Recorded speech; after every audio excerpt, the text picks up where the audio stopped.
This is the new Bugatti Bolide, a track-only hypercar. It's completely crazy, and I'm going to tell you everything you need to know about it in this video. I'm even going to go for a passenger ride around Spa in Belgium.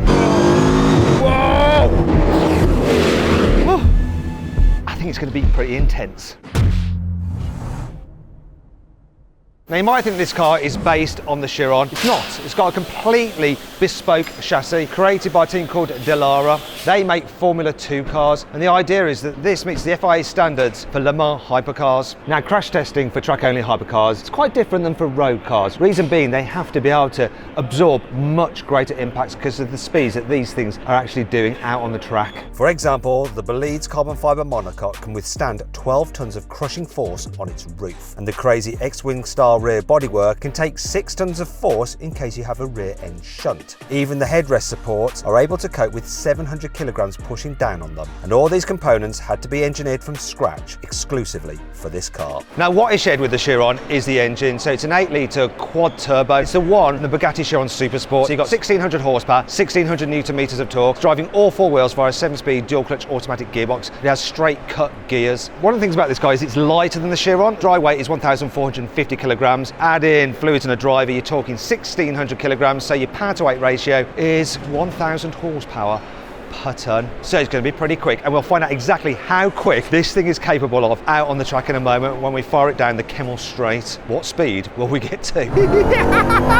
Bugatti says the official top speed is 236 miles an hour, which means it's actually one of the slowest modern Bugattis. But there's a very good reason for this: tyre loading. If you drive a Chiron SS at 300 miles an hour, the tyres are spinning so quickly that the rubber experiences G-forces roughly 6,000 times stronger than Earth's gravity. This means the tiny 2.5 gram valve cap is pushing against the wheel with over 10 kilograms of force. The Bolide has more than enough power to match the Chiron SS, but unlike the Chiron SS, it also generates almost 3,000 kilograms of downforce. That's about the same as a modern Formula 1 car, and this is a problem because the tyres aren't able to cope with high-speed rotational forces and a 3-ton load from all the extra downforce. It'd be like fitting the tyres from a 1-ton Volkswagen Polo to a fully loaded 3-ton Audi Q7, then blasting down the motorway at full tilt. So, to keep owners safe, Bugatti has limited the Bolide's top speed to that 236 miles an hour to protect its track-focused slick tyres. To be fair, that's still more than enough for most racetracks, even ones with huge straights like Spa. But you do have to make sure you preheat the tyres to 80 degrees to ensure they're safe to use and generating maximum grip. That way, the Bolide can corner with up to 2.5 G, which is a whole G more than a Chiron can manage. The Bolide does have air conditioning. It is a Bugatti after all, but there aren't any other cooling fans anywhere on the car, not even for the radiators. Instead, it comes with removable fans that attach to the engine cover, a bit like modified leaf blowers that Formula 1 teams use to keep their cars cool during extended pit stops. But there's one more thing that Bugatti has added in case things get really hot. You see this? This is a remote fire extinguisher, so if there's a problem, someone on the outside can pull that to put out a fire. Very loud here! As you can probably tell, the W16's exhaust also got a makeover. Not only is it completely unmuffled, but some parts are 3D printed using titanium and ceramics in a process Bugatti originally developed for ultra-lightweight brake calipers. These exhaust tips, for example, weigh less than 750 grams, and the rest of the drivetrain has also received a significant overhaul. The engine has been remapped for maximum torque between 2,250 revs all the way up to 7,000 RPM. Also, it's mounted 60mm further forward than in the Chiron, plus the engine mounts are 3 times stronger. But moving the engine isn't the only thing Bugatti did to improve weight distribution. It also replaced the Chiron's double wishbone suspension with a racing-style pushrod setup. This moves the springs and dampers away from the wheels, closer to the centre of the car. As a result, the Bolide responds more quickly when you go from lock to lock, like in Spa's final chicane. And these pushrods are pretty special. They're made from 3D printed titanium and only weigh 100 grams, but they can withstand 3.5 tons of force during hard cornering and heavy braking. Speaking of which, to cope with all that speed, the brakes aren't carbon ceramic, they're carbon, and they're the biggest brakes that Brembo have ever made. So we've got 390mm discs out front, same at the rear. Here at the front you've got 8 piston calipers and 6 piston calipers at the back, and they're built to Le Mans hypercar specs. Just look at the size of the pads on this thing. But despite having some of the most specialised brakes of any Bugatti, there are a few things about the Bolide which are actually pretty ordinary. The car actually comes with 2 sets of wheels, so there's the ones with the track. Then there's these transport wheels, which are skinny, normal rotors, just for moving the car about. The car can run on 98 octane fuel, you know, the stuff that you can get for your normal petrol station, but out on track, you want this 110 octane race fuel. The car has a 16-gallon fuel tank, but it only averages about 2 to 3 miles per gallon out on track, which means you can do around 40 miles before you have to come in and refuel. But to be fair, by then your tyres are done. So here we go, off out in a Bugatti Bolide. This is the owner's second day with the car. He had it delivered yesterday. He's running it in, he says. We'll find out exactly what running in a Bolide is. I don't think it's going to be quite like how I run in cars, but we shall see. Now, I've been to Spa before, I've done a few track days, but I have never joined the circuit at the top of Eau Rouge. Here we go. Oh, well, it definitely feels firmer than the other Bugattis I've been in, but then I guess it's not like a Chiron at all, apart from the powertrain. Whoa! Whoa! Okay. He's getting straight into it, let's say that.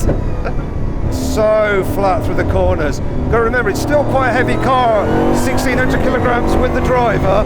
It's quite interesting just feeling it going through the corners that I've driven quite a few times in, like Porsche GT cars and stuff, but now with insane punch from that Bugatti 8-litre W16. Wow, this is my scariest corner on the entire track. Pouon, just holding, go wide, then come back in. I'm always conscious of that wall. Wow, the way this grips. Whee! My goodness. Just the thrust this thing gets. Like now, as we're going to come out the corner, there, just feeling that W16. We're coming to another part of the track which is high speed, quite scary, Blanchimont. We're going to be coming around to it in a moment. And it's going to be interesting to see just how this Bugatti engine pulls here. Whoa! We've got what looks like a Ferrari challenge car in front of us, and the way it just closed the gap on it then on the straight is quite insane. Oh, this is the corner. Whee! Here we go. You notice quite early braking this car because of the weight and the speed that you're carrying. Oh, it's right in the curbs well. And here we go, watch this, watch this, watch this. God, here we go. Look at it just getting on the Ferrari. I hope it's seen us, otherwise this would be an expensive collision. And now we're coming down for Eau Rouge. I'm just going to say a little prayer. Whoa. So yeah, that's quite early braking because of the weight of the car. Whoa. Holds really well. Oh, and then this grunt. My goodness, I'm trying to look over to see the speed. I've no idea. What's that? We hit 300. 340, I'm sorry. 340 kilometers per hour is actually 211 miles an hour, which interestingly is 1 mile an hour slower than I managed at the Bugatti Chiron SS on the Autobahn.